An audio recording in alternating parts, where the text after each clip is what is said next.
Dan and I were together as kids. Took our training together. Pounded the same beat. Yes, I know. You say he was on a smuggling detail. Yes. That ought to lead us to something. Nothing unless he was following a hot trail.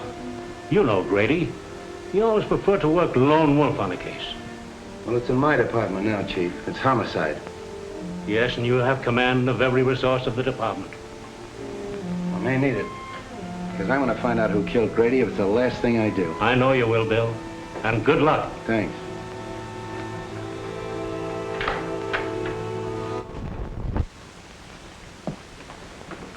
I came just as soon as I heard the news. Am I glad, Wong? I sure can use you. Unfortunately, I can't call you in on this case officially. I'm more or less doing it on my own. I'll do everything I can to help. Dan Grady was my friend, too. Thanks. You know what it means to me. Well, not too fast with your thanks. You know, the only reason I've been useful in the past was because in each case the Orient was involved. Well, Dan Grady was assigned to the smuggling detail. And smuggling in San Francisco means the Orient.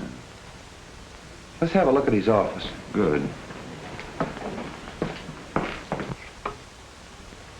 Wife and kid.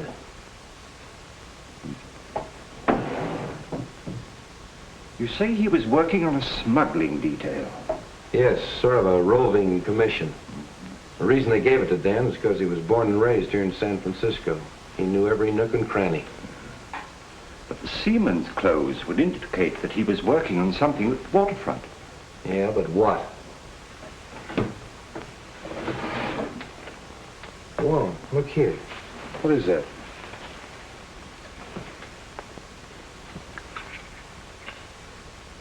Why, that's a rare piece of emerald jade, as fine a specimen as I've ever seen.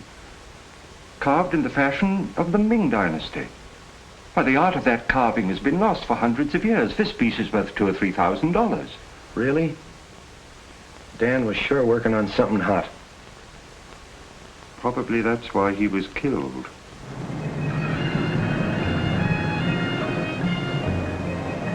Yes, I have seen many similar in the past 3 months. From the captured provinces. Even so, from the ruined temple of Lao Ji, is it not so? Torn from their settings by alien hands. Even young China would not use such methods to win its wars. Where did you obtain this? It was in the drawer of the desk of the policeman who was killed. A policeman? A good man. Can you help me? A store called Belton's is on Market Street. There, a wise man could become more wise.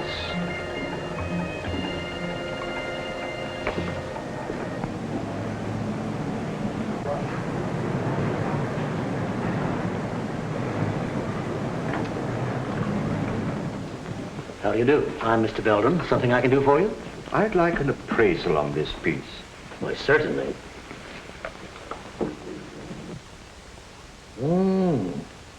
A most unusual piece. The coloring is magnificent. But I'm afraid I can't appraise its real value. But I understood you specialized in Oriental jewelry and art objects. No, only imitations. We haven't a piece of jewelry in the house worth over $50. I'm afraid you've come to the wrong place. So it would seem.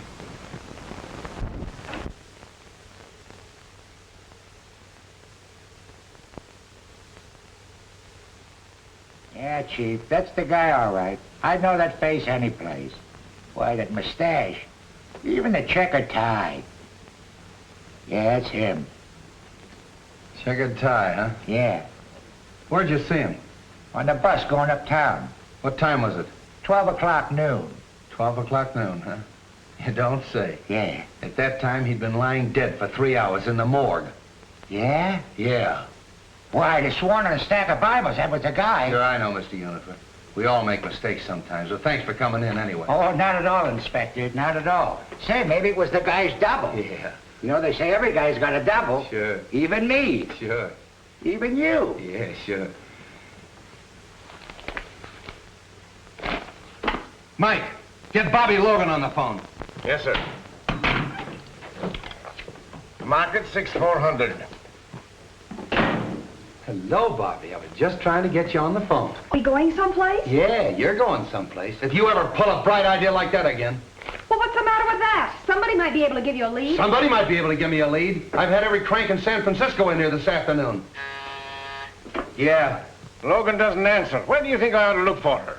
try my office. Huh? Every one of them has seen Dan Grady in 5 different sections of the city at the same time. Well, but But nothing. Did you see that guy that just went out of here? Yes. He was on the bus today at noon with Dan. Well, that's silly. Of course it's silly, but I've had to talk to those goofs. That's what your idea's done. Wasted my whole afternoon.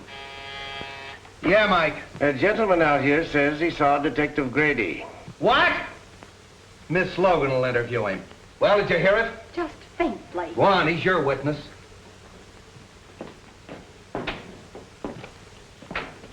Are you Mr. Lyons? Yes.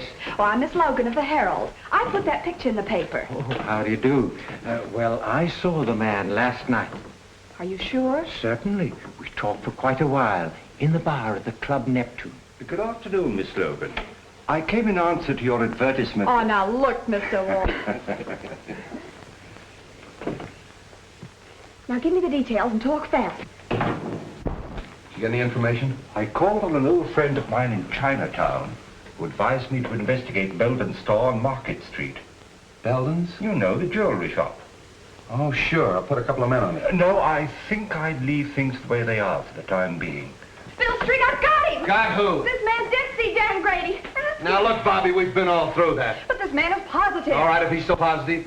What was he wearing when you saw him? Well, sort of like a sailor, you know, pea jacket, striped sweater. He had on dungarees, peak cap with black patent leather visor. Where'd you see him?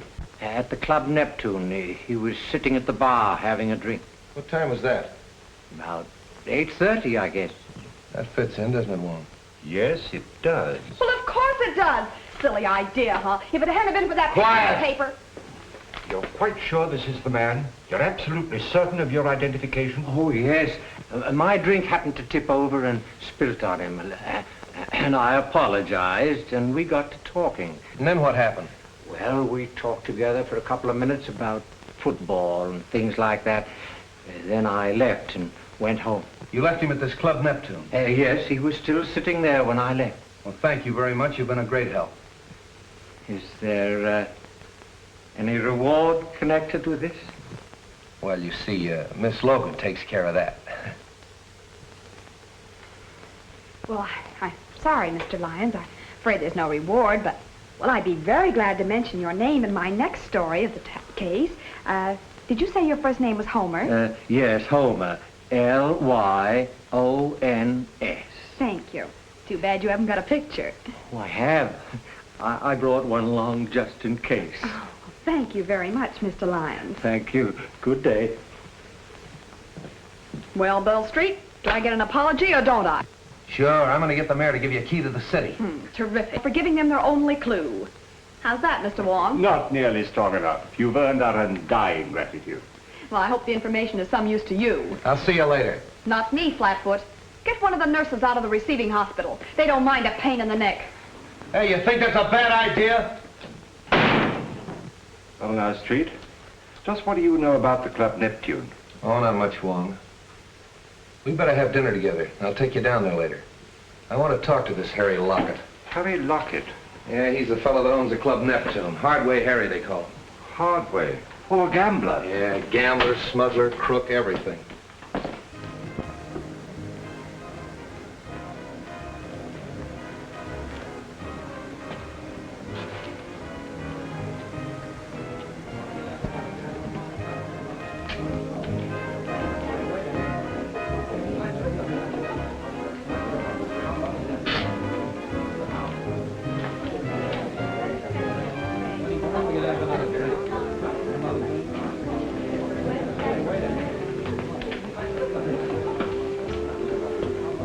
Anything new? No. How are things upstairs? Usual crowd, not much play yet. Has Tanya come in yet tonight? No. I want to see her when she comes in. Okay. Get it.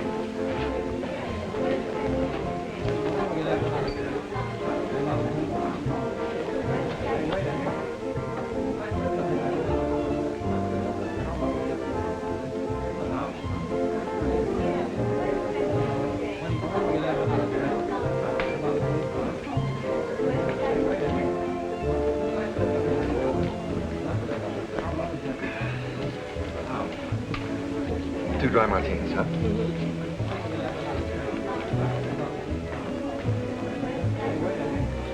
Well, don't you recognize anything? What? I'll bet you don't even know what day this is. Of course I do. It's Friday. That's why you insisted upon coming here for a fish dinner. Oh, no, it isn't. We came here because this is an anniversary.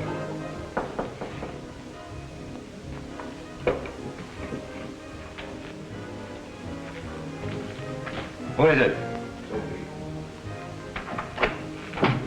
Tanya's here, but she's got young Bellin with her. Huh. She's starting that over again, eh?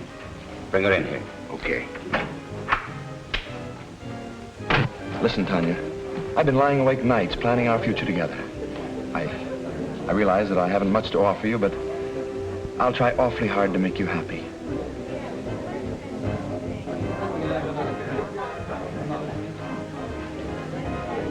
Oh, excuse me, Frank. I think I better go fix my makeup. Surely.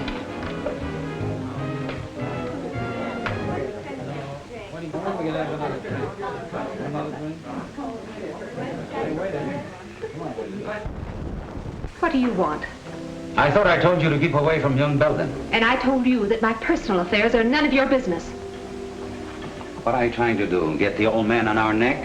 Keep away from that boy or I'll... Or what?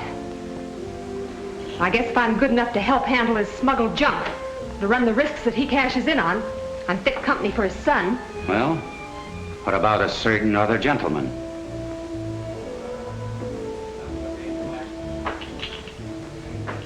Frank Belden wants to marry me. So, he's got a bed, eh? Wait until his old man hears that. If you open your mouth to make trouble for that boy... So blow me down. You have really fallen for it. Maybe. Or maybe it's just the novelty of finding someone who's decent and on the level. Come on, have some sense. Get the boyfriend out of here and keep him out. We're not in any spot to invite trouble, girlie.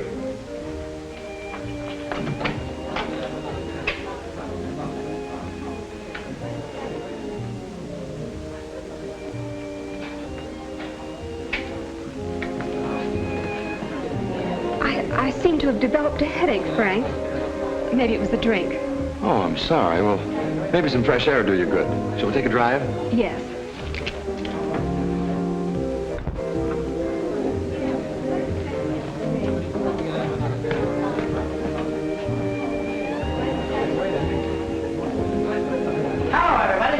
Well, ain't it grand we can all be together?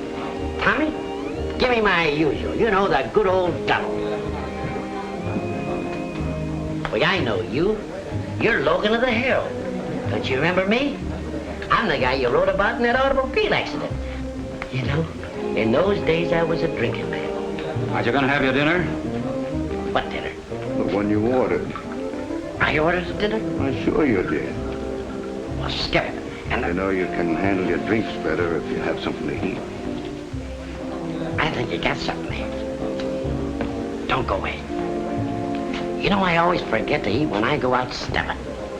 I'm awfully sorry. Oh, that's all right. He was just feeling hospitable. That's easy to understand. The Club Neptune feels the same way, Miss Logan. Gee whiz, I'm famous. Who wouldn't recognize that pretty face of yours if they read the Herald? I'm Harry Lockett. I'm very glad to meet you. I've heard a lot about you and your Club Neptune. So it seems, judging from today's Herald. Oh, you don't sound pleased. I'm not. I don't like that publicity. You don't? No. How about a little chat in my office? Why not?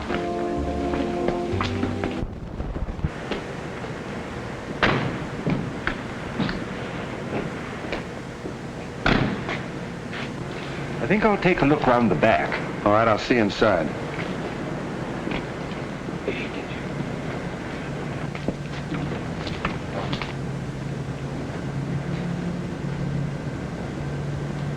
You see, Miss Logan, we don't like newspaper people around here. I see your point. You know, if you had this place soundproof, those poker chips up there wouldn't make such a racket. Just a little friendly advice. Thanks. And here's some for you. I wouldn't write any more stories about the Club Neptune if I were you. Are you trying to tell me what to put in the Herald? I'm trying to tell you what you shouldn't put in the Herald. In fact, I'd just as soon you stay out of here. I think you'd be safer. Sometimes some people get hurt. Yeah, Dan Grady got hurt, didn't he? Hey, you sure stick out your neck, don't you, little girl? Who is it? Captain Street. What are you doing here? Mr. Lockett was just making some suggestions as to the news policy of the Herald. All right, Bobby. Well, now look here, Bill. Come on, come on. Hello, Hardaway. Oh, Copper.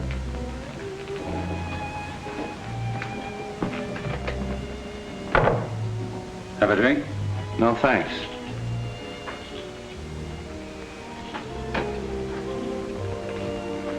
What's on your mind, Street? I suppose you read about Dan Grady. Oh, yes, that's too bad. I don't think I knew him. I thought everybody on the waterfront knew Grady. He was on the smuggling detail. It's funny you didn't run into him.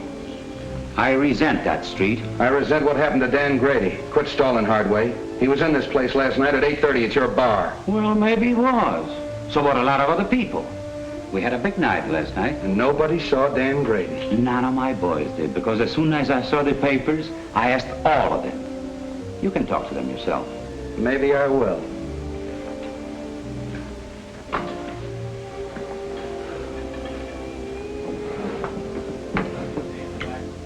Cigarette? Over there.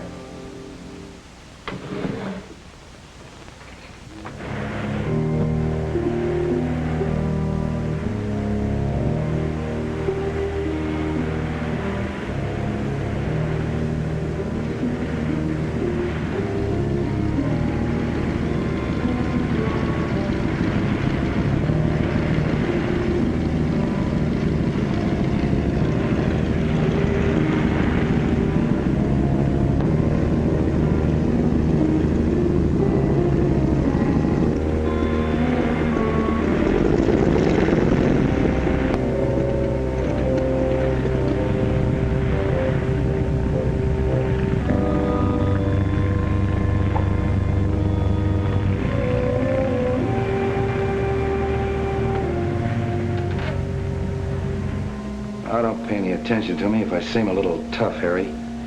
Dan happened to be a pal of mine. His body washed up on the beach this morning. Been in the water for 12 hours.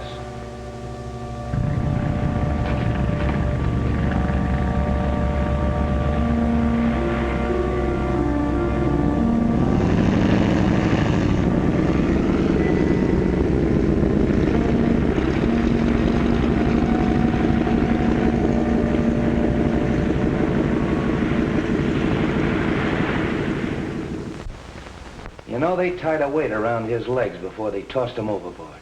He didn't have a chance. That's kind of a tough way to go, isn't it? Well, Street, they say that drowning, it's an easy death. But Grady had 2 slugs in the back of his neck before he ever hit that water. That's not so easy, is it?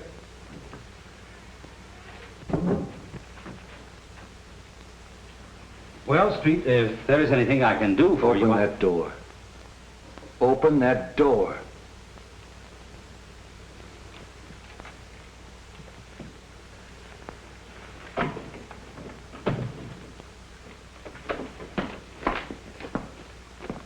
Well, hello, Street.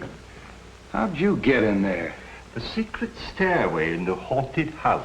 Secret stairway, my eye. Those stairs were there when we bought the place. But they still serve a very useful purpose. This is Hardway Harry Lockett, Mr. Wong. Oh, the Chinese copper. Precisely, Mr. Lockett. The Chinese copper. But to return to our secret stairway, I'm afraid we scared one of your callers away. Evidently, he didn't care to meet my friend, Captain Street. Seafood is our specialty, Mr. Wong. That was probably Cap from the fishing barge. He saw I was busy and beat it. That very adequately describes his exit. He comes in that way because he doesn't like to go through the cafe. Close so don't... Slightly fishy, Mr. Very fishy. Now get this, Hardway. If I find out that anything happened to Grady in this place, I'm going to tear it apart. If you ever do, I'll help you. Come on, Wong. Goodbye, Mr. Lockett. Goodbye, Mr. Wong. Oh, sorry. Didn't know you were busy. He's not. Because we're just leaving. I beg your pardon, but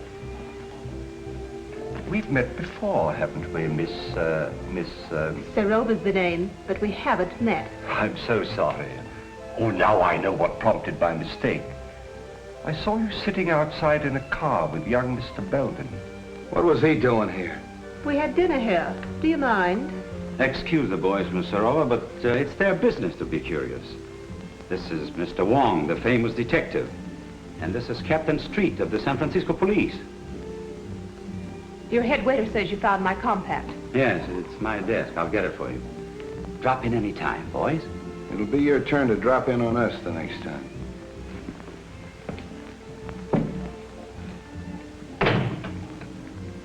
You're a... Why in blaze did you get rid of Belden when I told you to?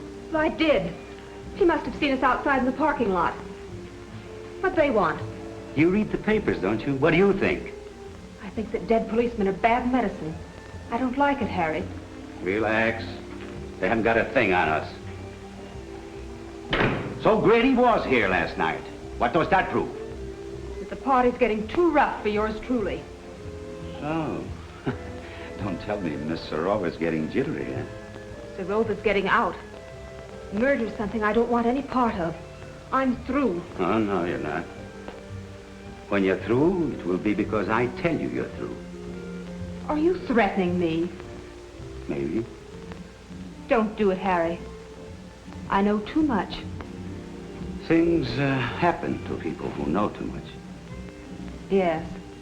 They end up in the bay like a certain policeman.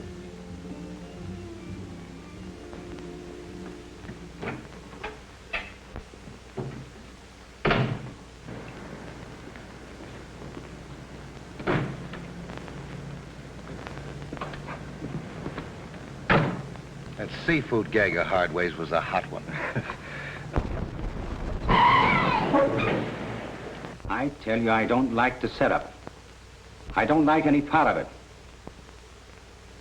When a dead copper spells trouble, and if this girl starts to talk...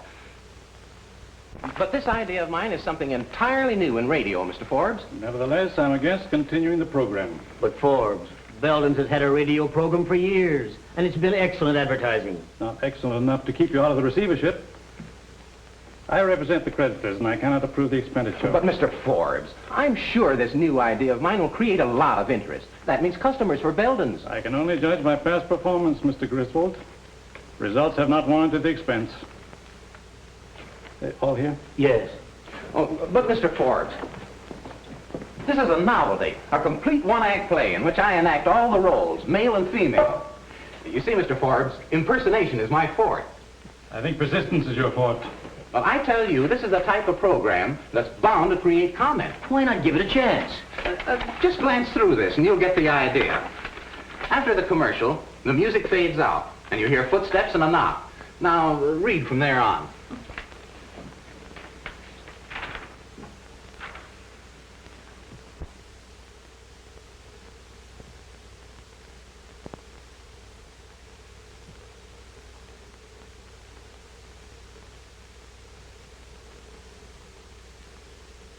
Pretty melodramatic, isn't it? But that's the kind of stuff they like nowadays, Mr. Forbes.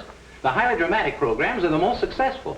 Suppose we try it for a couple of weeks. It wouldn't cost a fortune, and it might get results. Well, all right, we'll try it. Well, thanks, Mr. Forbes. I'm sure you won't be sorry. We go on from 10 to 10:15 tonight. I hope you're listening in. We will. Those bills are all right. I'll see you in the morning. Hello, Frank. Hello, Mr. Forbes. How you feeling, Dad? Oh, as well as could be expected. considering the fact that I don't have anything to say about my own business. When are you going to take me in with you? Not for a while yet. But, Dad, I've got to go to work. I've got to make some money. Isn't your allowance enough? No. I'm going to get married.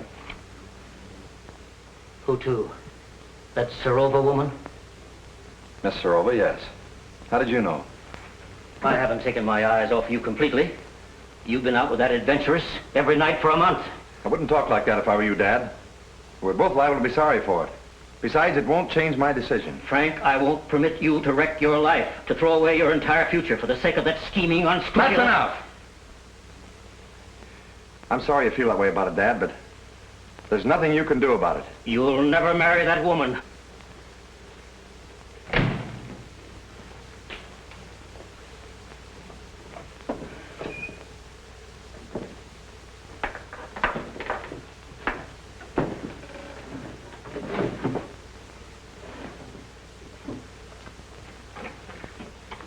Hey, have you been fooling around my desk?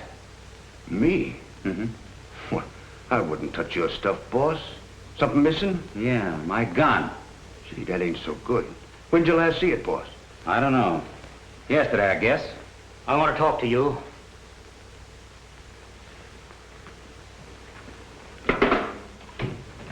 Say, what are you thinking of coming down here after what's happened? I told you I'd get the stuff to you as soon as it was safe or kept to bring it in. That isn't why I'm here. I want to know what that Serova woman is doing running around with my son. Well, I did my best. You know, after all, it's not such a bad idea, sort of a close corporation. Are you mad? My boy has no part in all this. I went into it because it was the only hope I had of saving my business, of meeting my obligations, but not to the extent of wrecking his life, and that's what this marriage would mean. That's your problem. Right now, I have more important things to do than nurse a lovesick pup. If you value your neck, you'll do something about it. I'm warning you, Lockett. Before I see this happen to my son, I'll blast everything wide open. Including yourself? Including myself. Uh-huh. I see you.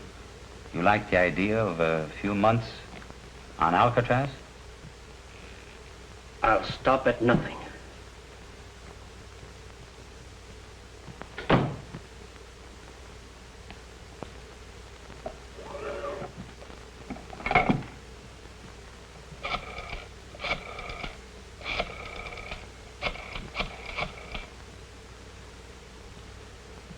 Hello. Hello, Tanya. This is Harry. I want to apologize the way I talked to you last night. Oh, you know, I couldn't mean it. We were both a little jittery and unreasonable. Now, listen, Tanya. I want to see you. I have to talk over something with you. I think you'd be interested. All right. I stay out here and keep an eye on things.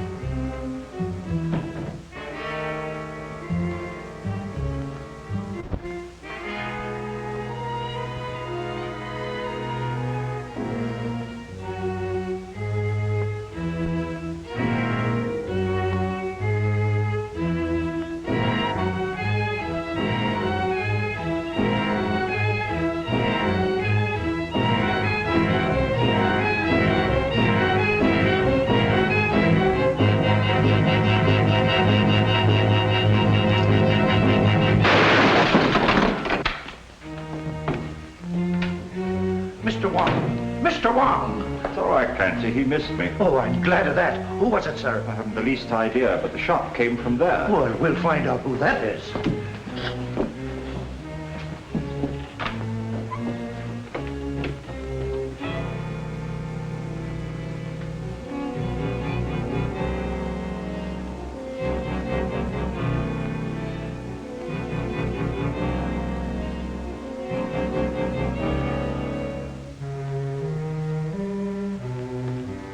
Well, whoever it was, beat it out the back and left the door wide open. Whoever it was, he killed Mr. Belden. What? Oh, glory be! Get straight. Yes, sir.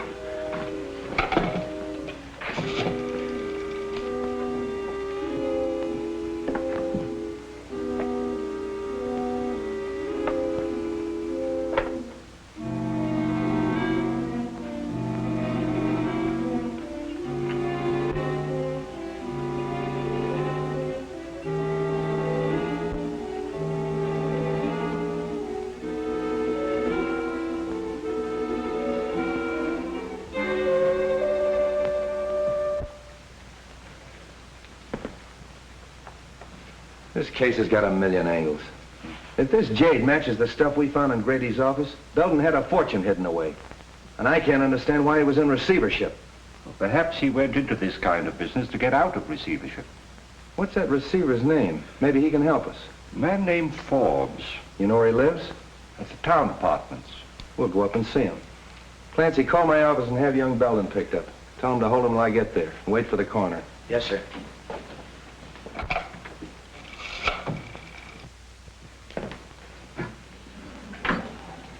Good evening, gentlemen. We want to see Mr. Forbes, John T. Forbes. Who's calling? Captain Street of the police department. Ring 22, please. Captain Street of the police department to see Mr. Forbes. Yes, sir. Go right up, Captain Street. That's number 22. Captain Street? What on earth can he want?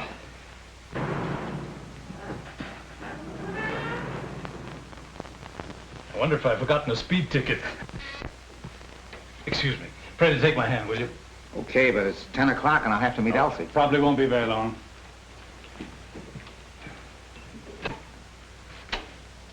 Captain Street? That's right, and it's Mr. Wong. How do you do? How do you do? Come in here, gentlemen. Thank you.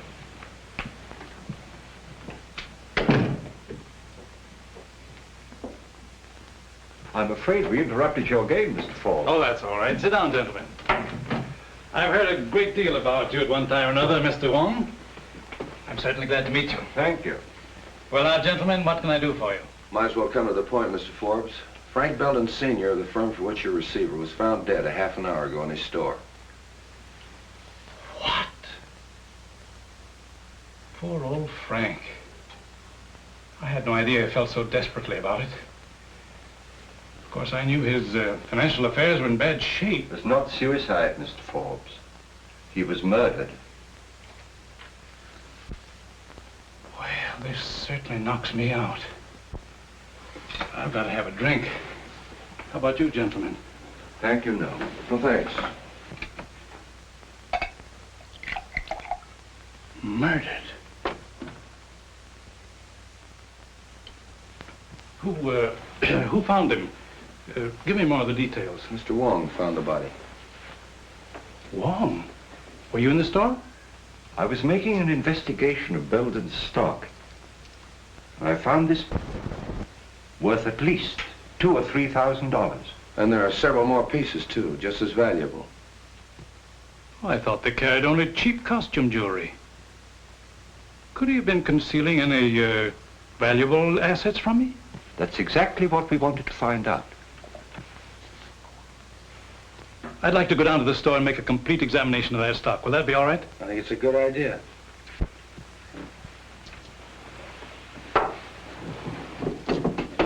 Will you have a cigar, gentlemen? Yes, thanks. No, thank you. One more thing I think you should know. That jade was smuggled. And one of our own men on the smuggling detail was murdered, running it down. And the trail seems to lead to Belden's store. Why, this is the worst thing I've ever heard. Excuse me. Hello? Yeah. It's for you. Well, thanks. Street speaking. What? I'll go right up. There's been a shooting on the floor above. Can we get out this way? Yes.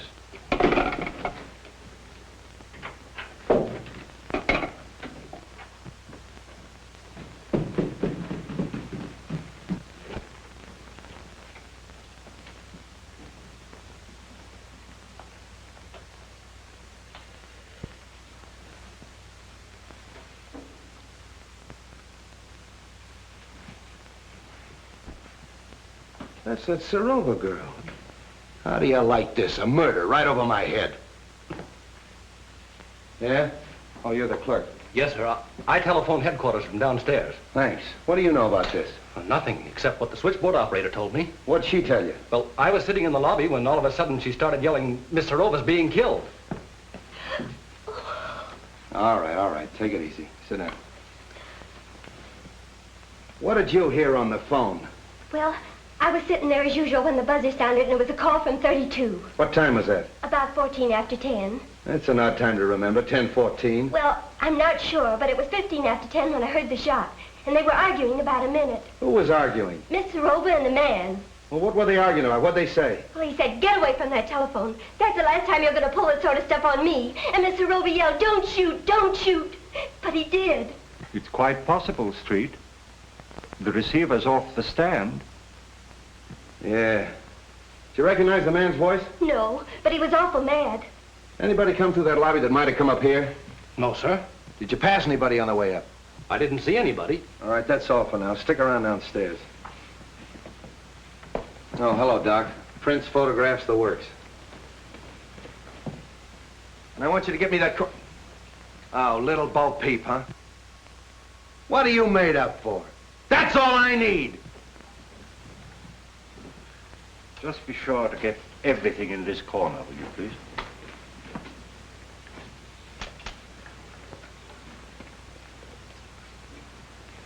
Hello, Ballard. What are you doing here? I thought I told you to tail Hardway. I was trailing him. I lost him in the traffic at 8th and Market around 9 o'clock. I've been looking for him ever since. That's wonderful. Get my office on the phone. Get me police headquarters. Hey. Remember the last guy we saw Sarova with? Hardway Harry. And he ditched Ballard an hour ago. That's our man. Just a minute. Hold it, Mike. Hello, Mike.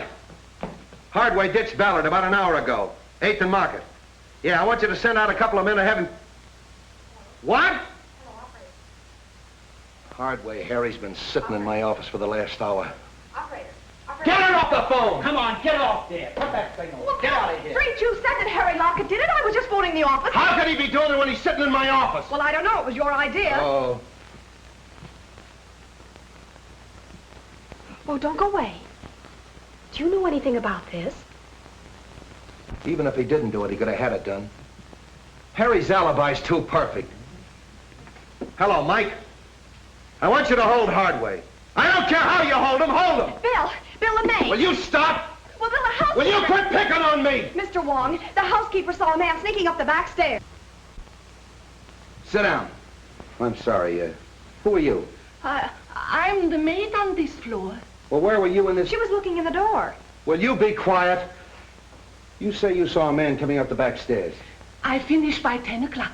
I was going down the back stairs when he came in. Who came in? The young man. What young man?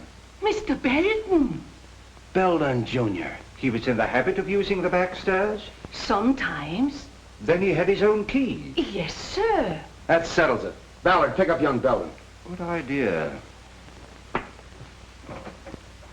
That's all for now, thanks.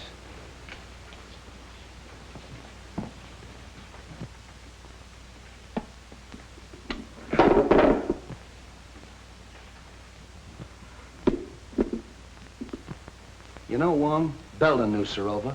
Hardway knew her. They're all mixed up in this thing some way. I'm gonna have them all come in my office at 10 o'clock. What am I doing?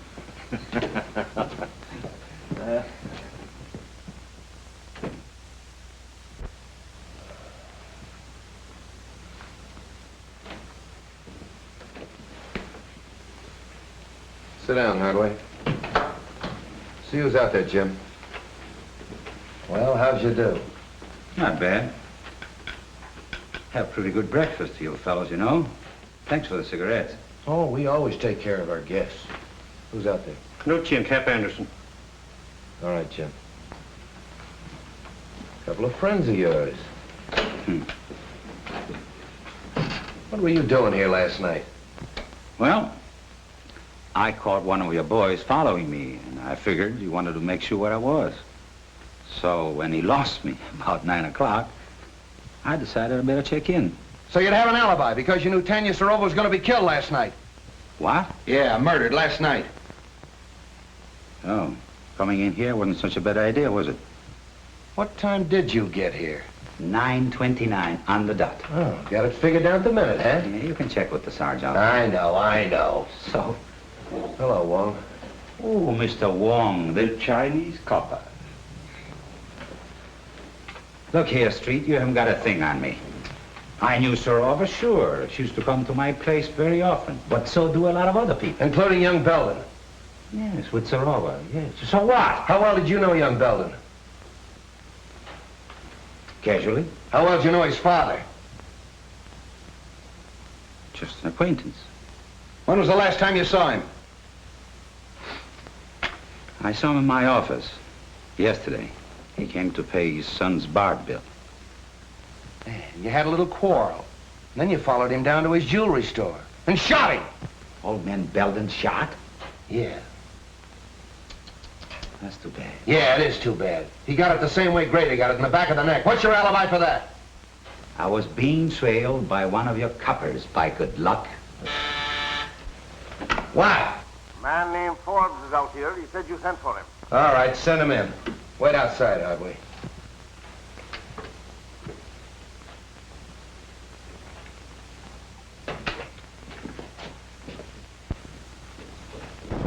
You want to see me, Captain? Yes. You know Mr. Wong. Oh, yes. How are you, Mr. Wong? Forbes. We were kind of interrupted last night, and I'd kind of like to find out what you know about young Belden. Well, I'm afraid I can't tell you very much. Well, what sort of a kid is he? He's always struck me as being a rather nice sort of a chap. Quiet, well brought up, and... So you don't think for a minute that he had anything to do with his father's murder? Maybe. I do know he's mixed up in Sorova's death. Oh, I can't believe that, Captain. Why, it isn't possible. I'm afraid you're wrong. There's Belden, Captain. Picked him up in a quick lunch joint, having coffee. All right, sit down. Have you met Mr. Wong? Perhaps you met him last night. Oh, I've never met Mr. Wong. How do you do? We've been looking for you all night. Where were you? I don't know why the police should be interested in my movements. What's this all about? What were you doing in Tanya Sorova's apartment last night? Oh, we know you were there. The maid saw you sneaking up the back way. If I were you, I'd tell the captain all he wants to know. Well, I don't know what this is all about, Frank, but you're welcome to my legal advice if I can be of any assistance to you. For his father's sake, I feel that I ought to do everything I can to protect him. All right. But I still want to know what you were doing in Tanya Sorova's apartment last night at 10 o'clock. Were you there, Frank? Yes, I was there, but I didn't kill her. She was dead when I found her. Don't give me that. Well, you don't know what you're saying, Frank. I demand that this boy be advised of his constitutional rights. I'll take care of his constitutional rights. This is a murder investigation. Tanya Sorova was killed last night at 10:15. Just 15 minutes after this young man was seen going in her apartment. That's not true. It's not true, I tell you. She was dead when I found her. Are you sure of the time, Street? Your own switchboard operator heard the argument and the report. They phoned Street in your study, you remember? Yes, that's right. All right, Belden, alibi out of that. Come clean. Why'd you kill her? I didn't, I tell you. I love Tanya. Why would I want to kill her? I'll tell you why. Because you were jealous. You thought she was double-crossing you, and you went up to her apartment and you quarreled, and then you killed her. That's a lie. Every word of it's a lie. So you found your sweetheart murdered, and what did you do? You ran out and hid. Why didn't you call the police? I don't know. I was half crazy. Now, see here, Street, this boy is no condition for questioning. I'll say he isn't, because he doesn't know the answers. Gentlemen, I suggest that we all calm down. Allow young Mr. Belden to tell us what happened in his own way. All right. I'm listening. Now, supposing we go back just a little way, shall we? When did you last see Tanya Sorova alive? When she promised to marry me, yesterday afternoon late. And where was that? In her apartment. I was going to take her to dinner, see, but she said she didn't feel well, so I went out and got a bite, and then I drove around a little while. Yes, and then? Well, on the way home, I saw a light in the apartment, and I went up to tell her good night. Are you in the habit of using the back way? Yeah, I had a key. See, sometimes Tanya wasn't in, and I'd go in and wait for her. Yeah, but she was in last night. Did you use the key then? No. No, that's funny. I remember that the door was open. Hmm? What else do you remember? Yes, Belden, go on. Well, I went in and called her, but there was no answer, so I went in the living room, and on the floor I saw her by the window. Near the telephone? I don't know. I didn't see anything but Tanya. Was there anything else in the room that was unusual, that attracted your attention? Anything at all? Yes, yeah, I remember the radio was on. No, don't kid me. The radio wasn't playing when I got there. If you didn't leave that apartment till before 10:15, where'd you go? I don't know, I drove around. I don't know where I went. I drove all night. What? Captain, a fellow out here named Griswold says he's got to see you. Who's Griswold? What does he want? What does he do? What do you want to see him about? Well, I got to talk to him. I'm from radio station LMAB. He's from the radio station, LMAB. I don't know anybody from a radio station. Tell him to wait. And he says you got to wait. You didn't leave that apartment till after 10:15. After you killed her! Stop it, I tell you, stop it! Street, you're getting nowhere browbeating the boy this way. Maybe if you let me talk to him quietly somewhere. All right. I'll talk to him quietly. Would you like to see your father? No. Why should I want to see him? He's probably glad she's dead. Why should he be glad? Doesn't he like her? No. Did you quarrel over with your father? Yeah. Yeah, we had a quarrel and I walked out on him. And then you walked back last night to his jewelry store and shot him, killed him. You mean my father's dead? Stop it, will you? Stop it! What are you trying to do to me? Somebody get me a glass of water. Oh, never mind the water. Oh, I protest. Get him a glass of water. Where is it? Outside. Something wrong, Captain? Yeah, give me that brandy.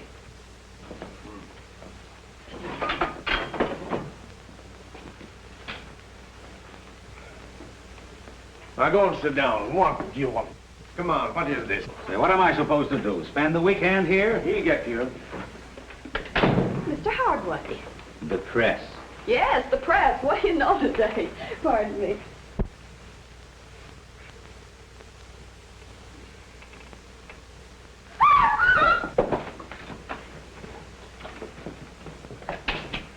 What's the matter? Who is this? It's a fellow from the radio station, Griswold. Where'd this paper file come from? Say, that looks like mine. It's missing from the desk. All right. Who did it? This is the payoff, right in my own office. Stay away from that phone.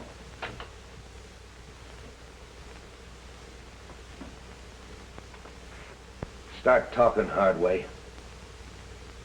What, again?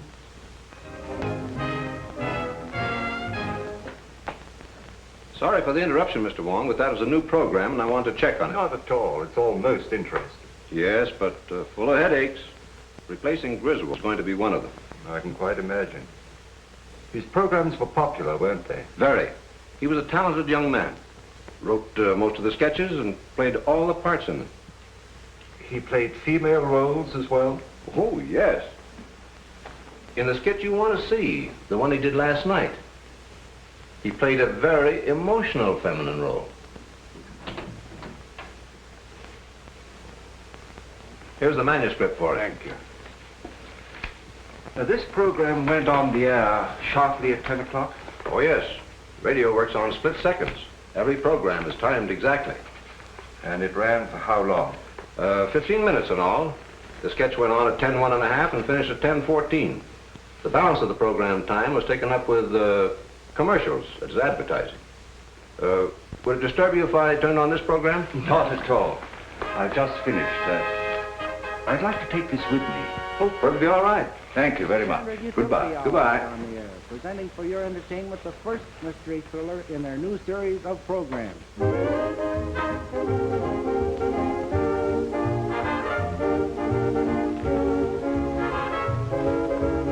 How do you do, sir? Can I help you? Yes.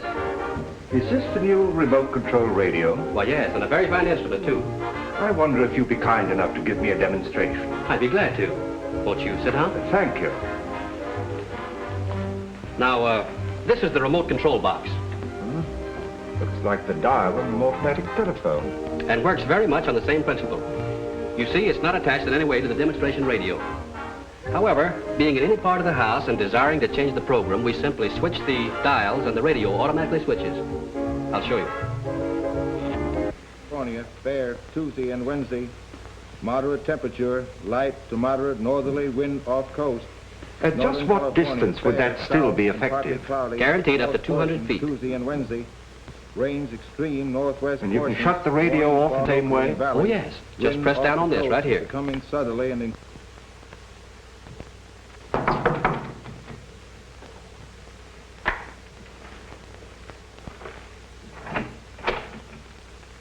What, again? Yeah. Didn't take long for that lawyer to get you and the boys out, did it, Hardway? Why should it? Say, listen, you can't hang that murder rap on any of us. Somebody killed Griswold, and 3 of you were there when it happened. Yeah, and plenty others. That office of yours was a close second to a railroad station. But what's this visit for? According to ballistics, the same gun killed Serova, Belden, and Grady. Mind if I check yours? You know I don't carry a gun. I haven't had one around here in years. Come on, search the place. You think if I had one, I would keep it here just to show it? Looks like you're getting a little careless, Hardway. If that gun matches those bullets, it'll be too bad for you. Get that to ballistics.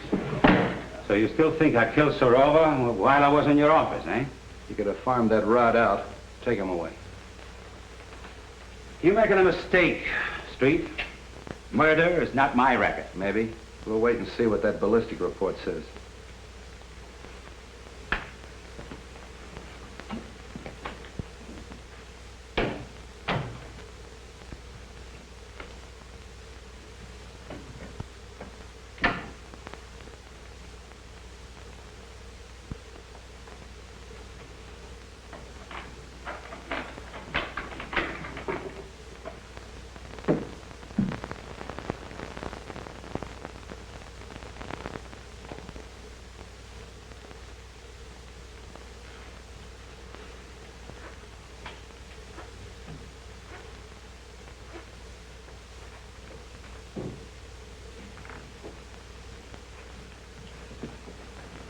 All right, keep your hands right there. Turn around. Oh, Cap Anderson, huh? From Harry Lockett's fishing barge. So this is the seafood you supply this place with, huh? Same stuff that Wong found at Belden's. Now I know how it comes in and how you get rid of it. You better figure on spending quite some time ashore this trip, Cap. You can't beat this rap so easy. Out that door.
This is Mr. Wong, Bessie.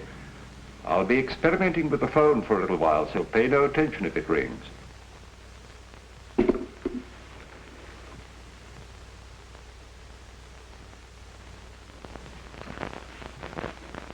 Oh, come in, Forbes. Oh, it's you, Mr. Wong. Well, that is a relief. I was wondering who was up here. Oh, you put that string down past my window. Yes.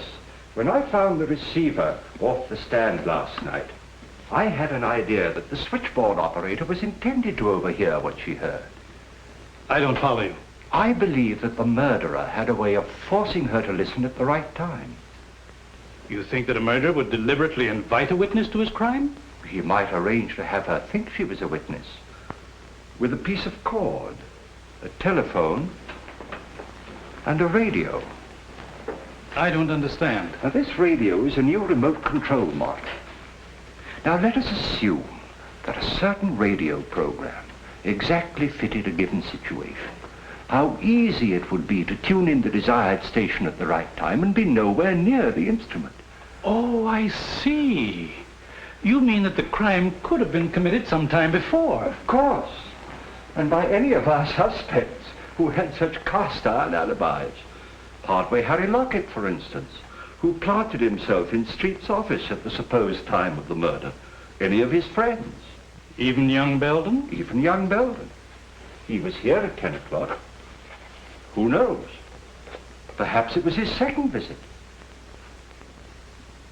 You don't believe that, do you? No. Nor that any of the others did it, either? No.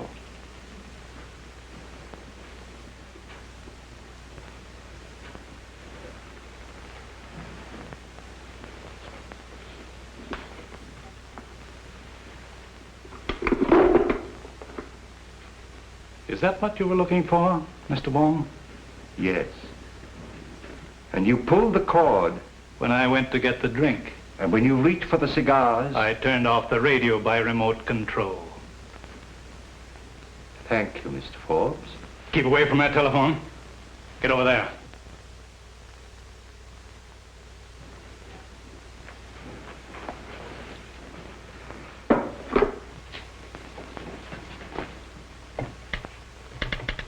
Operator. Oh, hello, Captain. Hello, is Mr. Forbes in? Operator. Mr. Forbes doesn't answer. All right, thanks. Why don't you answer that call? Well, that's Mr. Wong. He told me not to pay no attention to it. Mr. Wong? Yeah, he's up in Mr. Rover's apartment playing with the telephone. Well, I hope he's having a good time. I'll drop up and see him. Playing with a telephone.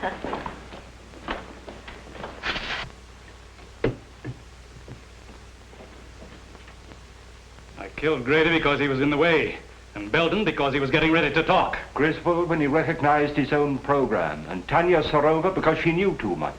No, because she was leaving me for a younger man.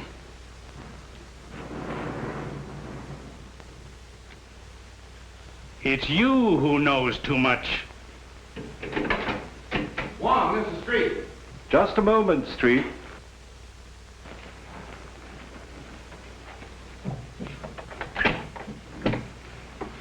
What are you doing up here? Get him up. Over there with him.